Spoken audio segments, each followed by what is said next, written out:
자, 오늘은 원미동 사람들 강의 첫 번째 시간입니다.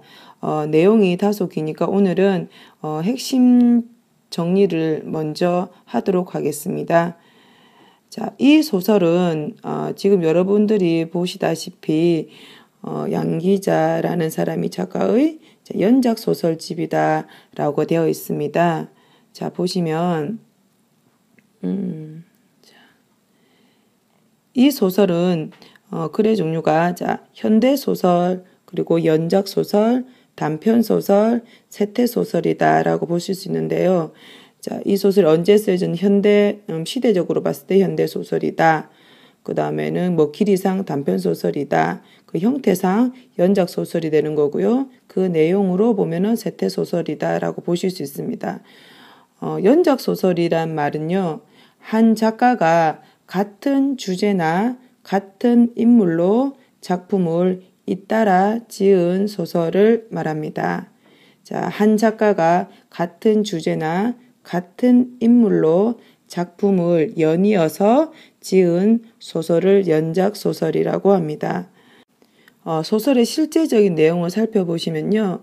자, 이 소설을 책을 빌려서 보면 첫 번째, 멀고 먼 아름다운 동네, 불시 이렇게 해가지고 쭉 이제 이어져 있는 거죠. 그래서 우리는 몇 번째, 아홉 번째 일용할 양식이라고 하는 부분이 우리 교과서에 실려 있는 글이 되겠습니다. 그런 게 예를 들어서 멀고 아름다운 동네에 나왔던 주인공이나 그런 인물들이 그 다음 일용할 양식에 나온다든지 찻집 여자라고 하는 부분이 나온다든지와 같은 그런 부분들을 확인할 수 있습니다. 그러면 세태소설은 무엇이 되겠습니까? 세태소설이란 어떤 특정한 시기의 생활 모습이나 어떤 풍속 같은 것을 이제 묘사하는 것을 목적으로 하는 소설 양식을 말합니다. 즉 소설 내용이 어떤 한 시대의 어떤 특징적인 삶의 모습이나 풍속 그런 모습을 묘사한 소설을 우리가 세태소설이라고 합니다. 그래서 이제 이 글은 사실적이고 일상적인 삶의 모습을 그리고 있습니다. 제재는 원미동 사람들의 일상적인 모습. 이제 주제는 이 소설을 다 하고 나면 또 다시 한번 말씀드리겠지만은 어떤 이제 원미동이라는 가난한 동네에서 이웃 간에 벌어지는 갈등과 그로 인한 이해가 주제가 되겠습니다. 특징 잘 봐두도록 합니다. 자, 총 11개의 단편이 모인 연작소설로 원미동 사람들은 9번째 작품입니다. 원래 제목은 일용할 양식입니다. 이제 시대적 배경은 1980년대가 되겠고요. 장소는 원미동 23동 5반. 소설 내용의 첫머리에 보면은 구체적으로 명시되어 있습니다. 이런 구체적인 배경을 바탕으로 평범한 소시민들의 삶은 사실적으로 표현한다. 그리고 다양한 인물들이 나오는데요. 이제 고흥댁 같은 이제 전라도 사투리도 나오고요. 그래서 이런 다양한 사투리를 효과적으로 사용하여 인물들의 성격을 구체화시키고 내용의 현실감을 더하고 있다 하는 것들이 이 소설의 특징이 되겠습니다. 소설의 첫 부분을 잠깐 보겠습니다. 자, 원미동 23동 5반이라는 구체적인 오죠. 이 겨울들은 아주 난처한 일이 하나 생겼다 그랬어요. 이 아주 난처한 일이라고 하는 것은 우리가 앞으로 소설을 살펴보면 알겠죠. 그죠? 어떤 일이 생겼을까 하는 거고요. 자, 일의 시작은 지난 연말에서부터였다 하면서 이제 과거로 이제 회상하는 부분이 시작되겠습니다. 자, 이 글이 이제 공간적 배경은 원미동이고요. 시대적 배경이 1980년대임을 알 수 있는 부분은 어느 부분이 되겠습니까? 자, 이 페이지에서 알 수 있는 것은 보면은 요즘 집집마다 유행처럼 번지기 시작한 유선 방송이라든지 옥상마다 다닥다닥 붙어 있는 안테나 하는 이런 부분이 되겠습니다. 그리고 이 글에 조금 더 보면 이 글이 연작 소설임을 알 수 있는 부분이 여기 있는데요. 자, 보겠습니다.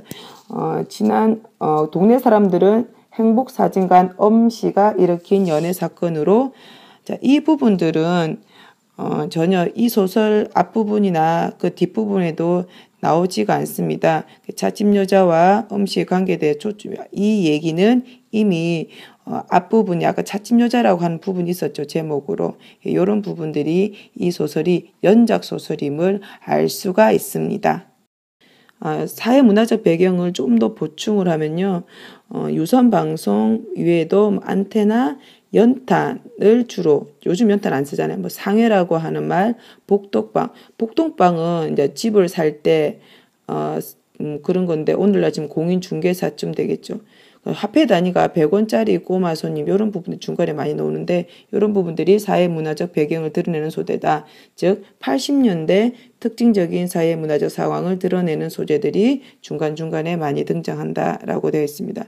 자, 그래서 그러면 그때 당시 안테나라고 하는 것은 이제 오늘날의 뭐 그런 게 스카이라이프 같은 둥근 게 아니라 이렇게 생긴 요런 안테나가 되겠고요. 이렇게 상해라고 하는 요런 부분들이 80년대에 많이 볼 수 있었던 모습이 되겠습니다. 자, 교과서 91쪽에 보시면 오미동 사람들의 삶의 모습이 얼마나 어려웠는지를 묘사하고 있는 부분이 나와 있습니다. 뭐 지물포, 아니면 행복사진과 써니전자, 우리정육점, 서울미용실, 강남부동산 이런 사람들의 얘기를 묘사하고 있는데 그래서 이 모습 통해서 경제사정이 좋지 않아 여유가 없었던 당시의 상황을 우리가 잘 알 수 있다라는 것입니다. 80년대는 그렇게 다들 여유 있는 삶이 아니었고 특히 원미동이라는 곳은 이런 조금 가난한 어떤 도시의 모습을 대변하고 있는 곳이기 때문에 이렇게 묘사가 되어 있는 것입니다. 자, 이러한 원미동에서 이제 사건은, 이제 갈등은 이제 김포 슈퍼와 형제 슈퍼 사이에서 일어나게 되는데, 이제 김포 슈퍼가 이제 뭐가 되죠? 옛날에는 아주 작은 가게였는데, 이제 확장을 하게 되는 겁니다. 자, 이제 가게를 확장하게 되고, 그런데 이 형제 슈퍼는 이 김포 슈퍼의 확장에 맞추어서 이제 똑같은 물건을, 동일 물건을 취급하게 되는 거죠.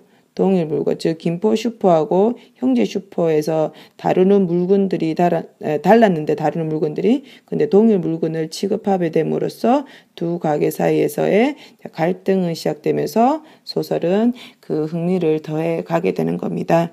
자, 오늘 첫 번째 강의는 여기까지 하도록 하겠습니다. 여러분들 책 내용 잘 읽어주시면 고맙겠습니다.